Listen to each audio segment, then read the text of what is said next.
from Fargo and serving you on TV, online, and on the go. This is Valley News Live at 6. Police are calling it a weekend crime spree that could happen to anyone if you're not careful. Good evening, everyone. Thanks for joining us tonight. Stephanie is off. A woman called police saying her purse was stolen from a downtown hotel. It was then she realized the same people stole her car and broke into her house. Valley News Team's crime and safety reporter Nicole Johnson shows us what happened and how you can prevent it from happening to you. It takes a second for someone that is an opportunist to come and take those types of items. It started at the Radisson. A woman here for an event called 911 saying someone stole her purse.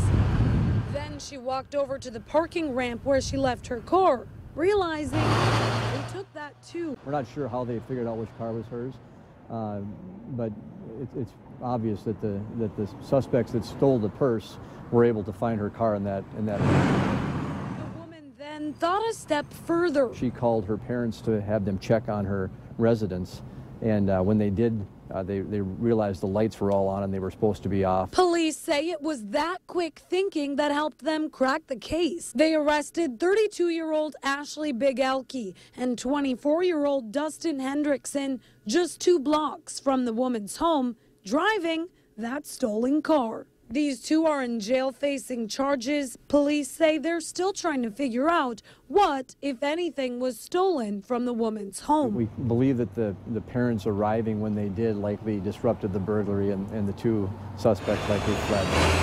It could have turned out much worse for this woman, according to Lieutenant Mike Mitchell, who says this could happen to anyone. There's that potential that somebody could walk in and take that item, and if your personal belongings are in the pockets of that, then they could certainly have access to other things that are equally or more valuable. He adds some people take safety for granted. Regardless of where you are, don't leave things out in the open. Nicole Johnson, Valley News Live. Right now, the 2 arrested are being charged with vehicle theft and possession of stolen property after police reviewed surveillance video from the hotel. Police believe more charges will follow. If you need help uncovering fraud and corruption in your community, here's some advice. Call our whistleblower hotline. We'll do our best to get to the bottom of it. 701-237-6576. Call that number and leave your tip. As the 1-year anniversary approaches since the murder of NDSU student Tom Bierson, Valley News Team's Ashley Bishop talks with his parents as they continue to struggle with the loss and continue to hope that new leads will bring their son's killer to justice. It didn't feel right. I knew that it's maybe an instinct that as a parent you have, but it didn't feel right at all. Coming up tonight on Valley News Live 10 at 10, hear from the parents, their story of grief and healing, and what they're doing to help keep Tom's memory alive.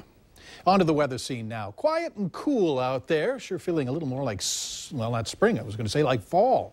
Let's head over to our Chief Meteorologist, Hutch Johnson, for a first look at tonight's temperatures. Hutch? Mike, thanks so much. We have a wide variety of temperatures across our region as you take a gander up in the north where you see the yellows.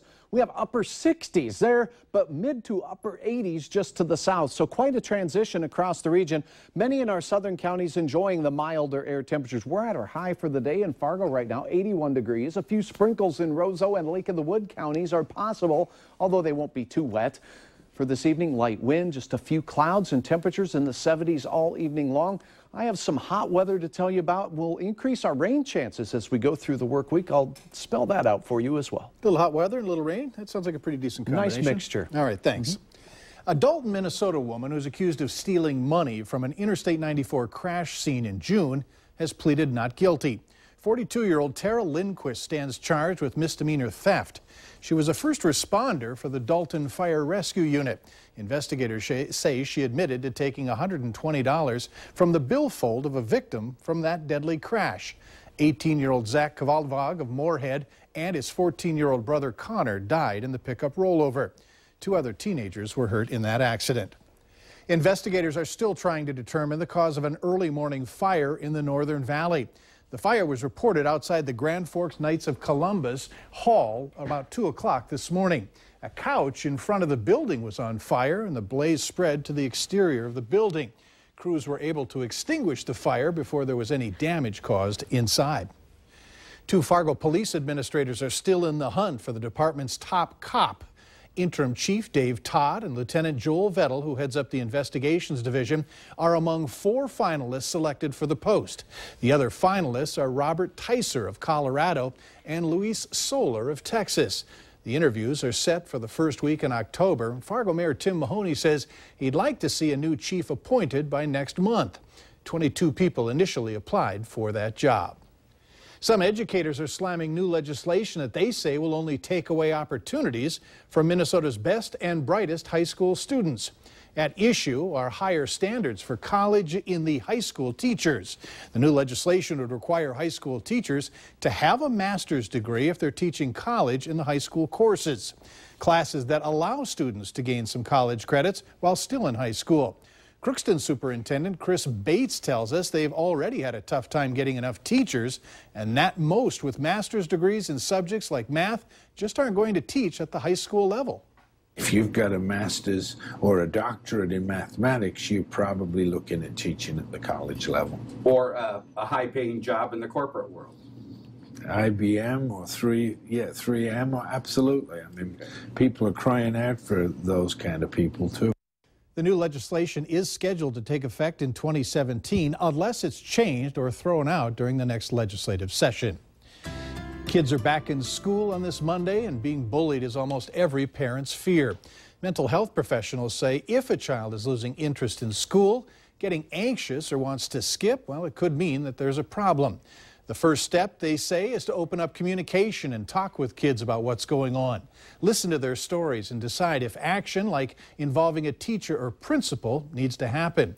Also, they say, keep an eye on your kids' social media profiles to see if they're saying hurtful things about others, and talk to them about the consequences if they have. For more signs and ways to help your kids, go to our website, valleynewslive.com. Look for this story. It's under the Valley Today tab. Capitol Hill in Washington, D.C. may be focused on the Iran deal, but a budget deadline still looms. One U.S. senator is calling on Congress to close a gap that he says is keeping thousands of kids from attending Head Start and Early Head Start. U.S. Senator Bob Casey says in Pennsylvania alone, only 10% of eligible children are able to attend Early Head Start due to a lack of funding. And as the budget deadline draws closer, he urges Congress to make room for these programs. Senator Casey says part of the challenge with funding these programs comes down to year-by-year appropriation battles. It'll only be a few more weeks until we find out just how much funding Head Start will receive. Fargo's looking to solve its downtown parking problems. A nearly $10.5 million project will be discussed tonight by city leaders. This development includes 2 new parking structures, one on the northeast corner of 4th Avenue North and Broadway, the other at 2nd Avenue North and Roberts Street. According to the city, both structures will be able to park 400 vehicles, plus have commercial office and housing space. Tonight on Valley News Live 10 at 10, we're going to have more on what this will mean for the downtown area and, if approved, when this project is set to start. Later on Valley News Live at 6, there's some good news today if you're in favor of the Red River Diversion Plan.